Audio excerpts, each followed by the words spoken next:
بسم اللہ الرحمن الرحیم۔ نہج البلاغہ میں 480 فرمان درج ہیں۔ حکمت نمبر 1 بیان ہو چکا ہے، فتنہ و فساد سے علیحدگی۔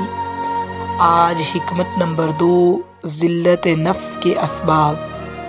حضرت علی علیہ السلام نے نہج البلاغہ میں فرمایا، جس نے طمع کو اپنا شعار بنایا، اس نے اپنے آپ کو سبک کیا، اور جس نے اپنی پریشان حالی کا اظہار کیا وہ ذلت پر آمادہ ہو گیا، اور جس نے اپنی زبان کو قابو میں نہ رکھا اس نے خود اپنی بے وقتی کا سامان کر لیا۔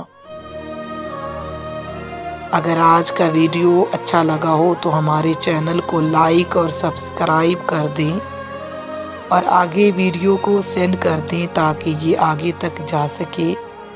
شکریہ۔